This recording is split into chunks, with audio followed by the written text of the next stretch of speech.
RBB Morning Show, the coach, mentor, marketing, and social media strategist you need each and every morning.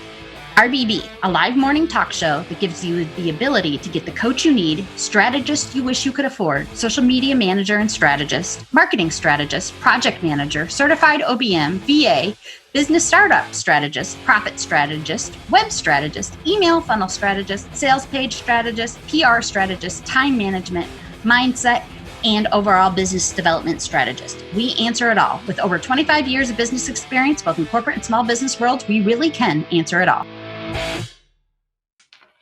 Good morning, everybody. I hope everybody's having a great day today. Gina is running a little behind, so I'm going to start and then she's going to join us. Eyes are very goopy today. My allergies are bothering me. So today, I can't believe it's July 30th. I know I say something similar to that every morning, but seriously, time just flies and drives me crazy. I can't believe that we're flying so quickly. Today, we're going to be talking about the differences between goals and dreams. Yesterday, we talked about finding the positive in the bad, and we've been sharing a lot for the last week or so about some of the bad things that we've gone through lately. And it caused Gina and I both personally, and no, we didn't discuss this ahead of time, to reevaluate our goals and our dreams for our businesses, I should say, because we have both DG marketing and the Bee Boss Girl side. And it also personally.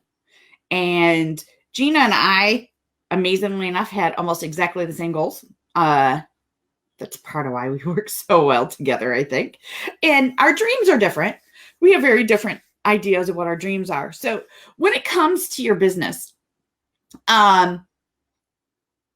your dreams and your goals are two very different things. Your dreams are where you want to go be 10 years from now, 15 years from now, 20 years from now, whatever that looks like. But your goals are the immediate, the path to your dreams. So Gina and I map these out very, very different from each other. I wish she was here.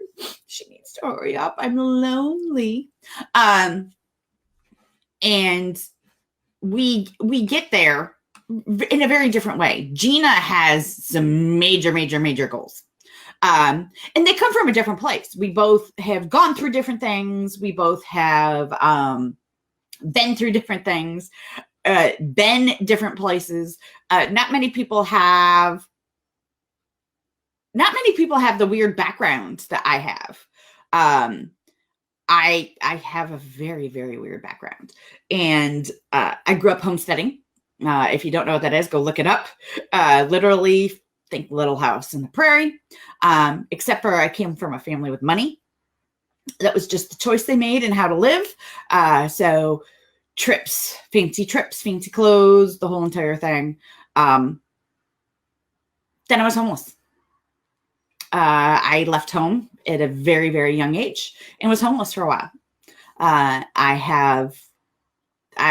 Through that, have an amazing support system. My mother-in-law is my mom. And then got married. Met my husband through my mother-in-law. My mother-in-law introduced me to her son. And then we got married, and we got married very, very young. He was 17. I was 18. Not because I was pregnant. Our son didn't come until 4 years after we were married. I've done some amazing things. I've had amazing jobs. I worked for a company that was going through a transition and worked for HP and actually met the at the time, the CEO of HP and going through all of that because of where I was. I was at the right place at the right time. We've done some amazing things. We spent a year in Africa. We spent 2 years doing deputations, traveling all over the U.S. to raise money to go to Africa, and a lot of other things in there. And therefore, my dreams are very different. A year in Africa definitely reset my financial. I don't want to even call them dreams anymore. My financial goals are very, very different than most people's. Most people have a goal of they want to be a millionaire. I don't care. I just want to not have bills that I have to worry about when they come in. And we joke around here that I will have made it when I don't think about my ridiculous Verizon bill every month. I live in New York. Things like that are super, super expensive. It's ridiculous. I think I spend $400 a month on my cell phone bill, which does not hurt me to pay. I have to say that, but it still makes me cringe every time. And it is auto paid, and I don't even have to think about. So it's not something I even have to think about, but I still think about it because it bothers me that it's $400 a month, and it bugs the heck out of me. I want to be able to, if I decide I want to take a week off and go take my nieces on a vacation, I just want to be able to do that. If I want to go see my niece that's in Connecticut, I don't want to have to think and plan and budget for that. And that's, there are two pieces to that. There is the financial piece to it, but there's also the freedom piece to that. And I want to be in a place where the freedom to me means a whole lot more than the money. I don't want to have to worry about making sure my business is going to still run if I take a couple of days off. I don't want to have to worry about, well, there's certain things I can't get done because they need me to do them. That's what that means to me. It's not the money piece of it. And I think Gina is ready to join us here. There's Gina. Good morning, Gina. Good morning. My settings are jacked up, but I'm here. Yeah. We upgraded Be Live yesterday, and it was a very different thing. So we're talking about the differences between dreams and goals. And I have some dreams of the Verizon bill not being something I think about every time. It doesn't hurt. It's something Gina has heard me say a million times. And like, my dream is to have the freedom to not have to worry about my business, to not having to be working on or in my business every single day, to always be able to just go and do when I want, and not have well, if I do that, then I have to pay somebody else to do this, which means I won't get paid to do that. I mean, I'm almost at that point, but it's not quite. I have a lot more freedom, and I am very blessed. I know I am super blessed. Yeah, I have. Sandra, I just had all of the things pop up all at once. All of your messages. So there was a delay there. So good morning. Yes, she agrees that our goals are working on now and dreams are for the future. And she has a goal of me to pay her bills and the money to travel if I want, but never, she doesn't care about being rich. And I agree with that 100%. I don't care about having $1 million in the bank. I don't care. It doesn't matter to me. I'm different because for me, like one of my big goals, and this is like, I actually ran the numbers yesterday. So something that I've always wanted to do is be 3 months ahead on my bills and have a certain amount in the bank, and then I would feel good. But I want to build the house of my dreams, and I want to pay cash for all of it. I want to be mortgage free. I do want to have $1 million in the bank, but I also, my upbringing was odd. So like I've told Danielle about it several times. Like the people that I were around when I was a kid, everybody I was around, I grew up around millionaires, and I was the kid in the hand-me-downs whose family had no money. Like I was the poor kid hanging out with the millionaires. So you can imagine me wanting that life. So that's kind of, I guess, where mine comes from. But really, honestly, even if I never truly became a millionaire, which I know is crap, I'm going to be a millionaire and I'm not worried about it. But just being 3 months ahead of my bills and having at least 25 grand in my savings account, I would think I'd arrived. Like seriously, because then I'm not paycheck to paycheck. Anytime something breaks, I can pay cash for it, not have to worry about it. I can travel when I want. And not have to worry about any that right there would alleviate so much stress. I wouldn't be rich by any means, but I would be financially stable, which is new. I've never in my whole life, I've never experienced that. So I mean, and of course for me to have, so I live in an older house, and we right now have had like 10 different disasters around here. My washer broke. My microwave is currently broken. My garage door broke. My roof, those of you that were paying attention and knew me in February, my roof literally blew off in February, almost burned my house down. That one could not be helped. You guys were having weird storms at the time. Yes, that was just, and it's a brand new roof, and it flew off. Because horrible weather. And we've just had like a rash of those things in the last few months. And yeah, it's stressful to not be able to just up and go pay for everything. And I want to be at that point. I could care less about having a mortgage payment. To me, whatever, I don't care. Car payments, whatever, I don't care. Obviously, I just went out and bought a brand new car. And I literally we have $1,500 worth of car payments every month. And that's acceptable to me. I don't care. I don't consider that debt. I mean, yes, that is debt, but I don't consider that debt that isn't acceptable. That kind of thing is very acceptable to me. I just got over the car payment thing like last week, because for a while I was adamant about like, no, house paid for, car paid for, like no, which I'm kind of over it now. Because a lot of that was fear-based. It's like, oh my God, I got to get everything paid off, because if I don't have the payment, then I don't have to worry about if something happens and somebody loses their job and we can't make the payment and then it gets repossessed. It was a fear-based goal of I have the potential of not being able to, like, something's going to happen and not be able to pay the bill. Mm-hmm. Like that's what it was. And that's why I was in such a hurry to like get everything paid off and pay that off and then have no car payment, no mortgage, all of that. And it was legitimately out of fear of not being able to pay the bill. So I have a very different way. So Sandra, yeah, you want to be debt free because you've been there, and I understand.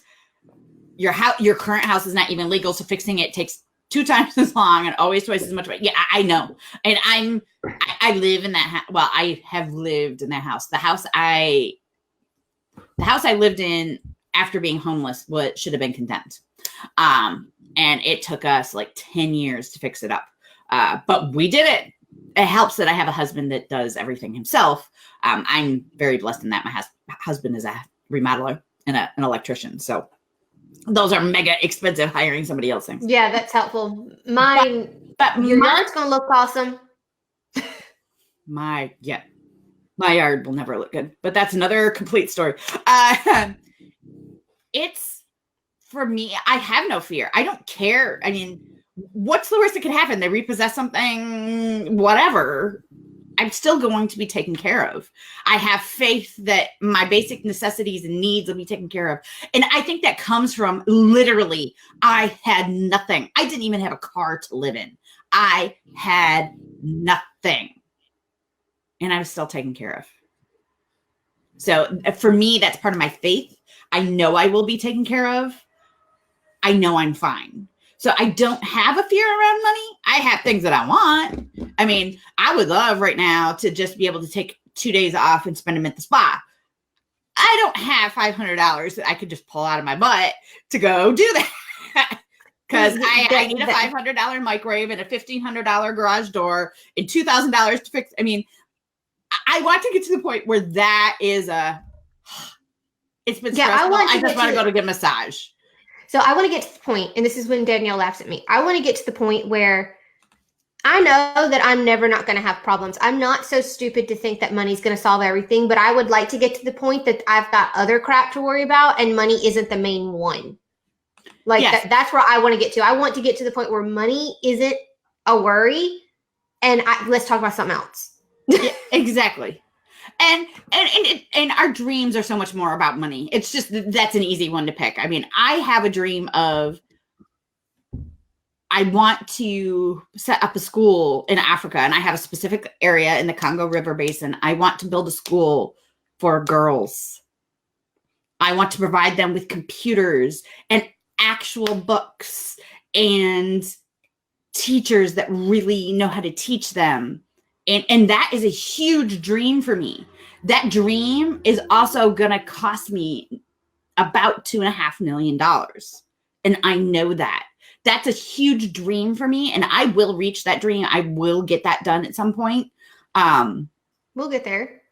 But those things are dreams. Yeah, my dreams. My goals are to pay my bills without having to worry about it, to be able to take 2 or 3 days off from work without having to worry that my business things are not gonna get done in my business. Those are my goals. My dreams are, I have a $2.5 million dream, people, and I will make that happen. I have a dream that's going to cost me about $550,000 here in the US. I want to set a halfway house up for young women that were in the place I was, that need a safe place to be, so that they don't end up. I was so blessed that I didn't end up being in a sex trafficking ring or being abducted or married with a baby at 15 or whatever. There needs to be a place, because there are places to go if you're in trouble, if you're a drug addict, whatever, but there's very few places to go if you're a kid that just needs saving. That's not in the foster system. And the foster system is not a good thing. No. When you're a teenager, especially a girl. Yep. You guys hear me talk about Big Ron a lot. Big Ron is my dad. And he's pretty much a character, but there are some things that he sacrificed and dreams that he had that basically fell to the wayside because he had 4 kids. So my dad has been a parent since he was 19 years old. And there are 4 of us, and every single one of us has an attitude bigger than the other. Let me tell you, there are 2 boys and 2 girls. There were 2 teenage boys and 2 very sassy toddler girls. And my dad wasn't making a ton of money, and he had to raise all of us. So there were a lot of things that my dad had to give up on to take care of us. So one of my dad was a horse trainer. That was his side hustle. And he's always wanted to be like a cowboy, and he always wanted cows in a cattle field and stuff like that. And he's never really been able to make it happen. So there is a stretch of property that has been for sale by my parents' house for the better part of about 5-ish years now. And I don't think anybody's going to buy it. And I hope not, because I'm going to buy it, because it's a perfect cattle pasture.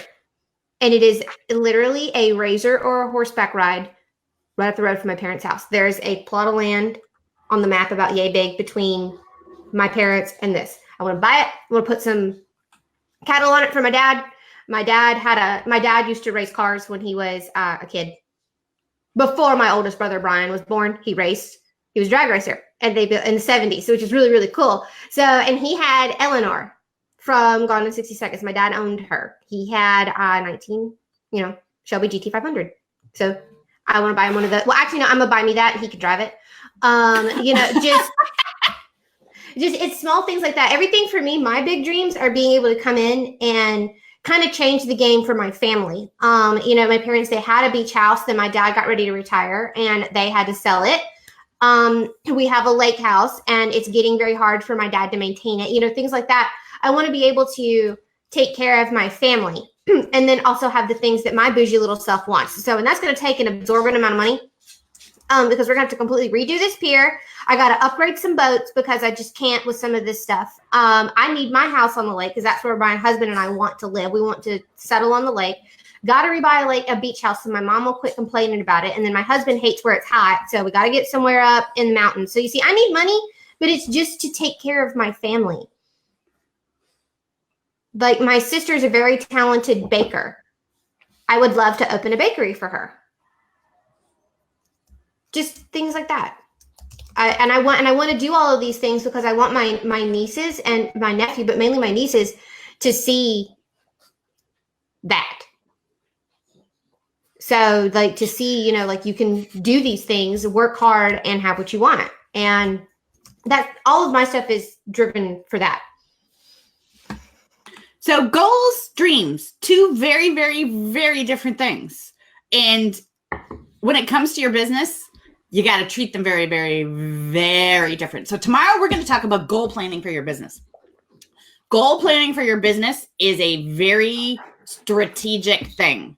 And I can't wait to dive into that because it's one of my favorite parts of doing things. And I haven't gotten to do August yet for us when it comes to things. So tomorrow you're going to start hearing some of my process, and Gina's in my process of going through that. So, because we have had no time with all of the disasters we've had. So we're going to do it with all of you. Yeah. And you'll get to laugh at it too, because you'll also get to see probably our debates. Like, we'll wait. Which is always funny. I love to hear those people's goals. I don't have the same goals with my family. I have a goal with my mother-in-law. I want to pay off all of her hospital bills and debt and make sure she's taken care of. My siblings can all fend for themselves. All my siblings are just fine, believe me. Not one of them is struggling in any way. Now my nieces, I want to have fun with my nieces. I have plans to have fun with my nieces. So tomorrow, goal setting. I know Sandra loves goal setting, so it's what Sandra does. So join us all tomorrow, and maybe Sandra will bring you on live with us too, and we'll talk about it. Have a good day, everybody. RBB Morning Show, the coach, mentor, marketing, and social media strategist you need each and every morning.